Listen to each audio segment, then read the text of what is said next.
জল সরবরাহ থেকে শুরু করে পরিচ্ছন্নতা, স্ট্রিট লাইট, রামপুরহাট পৌরসভার তরফ থেকে পরিষেবার কোনো খামতি নেই।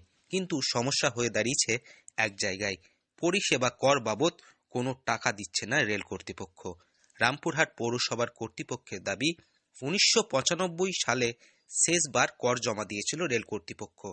তারপর এখনো পর্যন্ত কেটে গেছে 29টি বছর, কর বাবদ একটি টাকাও জমা পড়েনি। ফলে সেই বকেয়া টাকা জমতে জমতে আজ হয়ে দাঁড়িয়েছে প্রায় 43 লক্ষ টাকার কাছাকাছি। এছাড়াও বেশ কয়েক বছর ধরে শহরের প্রধান যে ডাকঘর রয়েছে, সেই ডাকঘর থেকেও মিলছে না পৌরসভার কর। তাই বকেয়া করের দাবিতে ফের কেন্দ্রীয় সংস্থাগুলিকে চিঠি দিতে চলেছে রেল কর্তৃপক্ষ। দেখুন, রেলের কর 95 সাল থেকে বাকি আছে এবং বারবার চিঠি দেওয়ার পর রেল কিন্তু পৌরসভার যেটা কর আছে পৌরসভার কর প্রদান করছে না। এর সঙ্গে সঙ্গে যেটা পোস্ট অফিস আছে, পোস্ট অফিসেরও কর বাকি আছে, পোস্ট অফিস দিচ্ছে না। সেন্ট্রাল সেন্ট্রাল এজেন্সি বা সেন্ট্রালের যে সমস্ত অফিস আছে তারা কর দিতে চাইছে না, কী কারণ সেটা বুঝতে পারছি না। এবং তারা বিভিন্ন সময় বিভিন্ন উন্নয়নের কথা বলছে, কিন্তু আমাদের রামপুরহাট রেলওয়ে স্টেশনে যে পরিষেবা আছে এরা তো পরিষেবা কর দিচ্ছে না।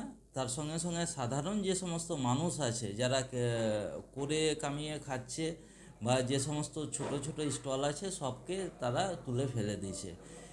এই বিষয়ে রামপুরহাট পৌরসভার চেয়ারম্যান সৌমেন ভকত আমাদের জানান, অস্থায়ী কর্মীদের বেতন ও শহরের উন্নয়নের কাজে প্রয়োজন রয়েছে বিপুল পরিমাণ টাকা।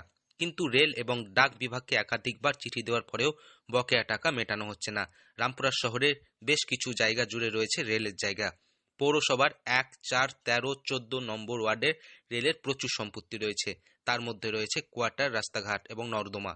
রেল কর্তৃপক্ষ তাদের নিজস্ব কোয়ার্টারগুলিতে জল সরবরাহ করলেও রাস্তার মধ্যে কোনো জলের ব্যবস্থা নেই। আমরা ডিমান্ড পাঠিয়েছি, রেলের 43 লক্ষ টাকা পৌর কর বাকি আছে এবং যেটা পোস্ট অফিসের সেটা 3.5 লাখ টাকা পৌর কর বাকি আছে।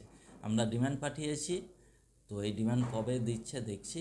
আমরা না হলে তাদের উপরে ঊর্ধ্বতন কর্তৃপক্ষকেও আমরা জানাবো যে রামপুরহাটে যে পরিষেবা কর আছে সেটা শুধু সেন্ট্রালের যারা আছে তারা না, রাজ্য সরকারের যে সমস্ত অফিস আছে তারাও তো দেয়। পরিষেবা কর না দিলে এই রামপুরহাট পৌরসভা যে পরিষেবা দিচ্ছে, আপনারা তো জানেন রেল গোটাটাই রামপুরহাট শহরের মধ্যে রেল আছে এবং এর পরিষেবা রেলের যত যাত্রী রামপুরহাট শহরের উপর দিয়ে রেলের যাত্রীরা যায়, সুতরাং পরিষেবা তো দিতেই হবে। বীরভূম থেকে Souvik Dyer report, local 18 Bangla.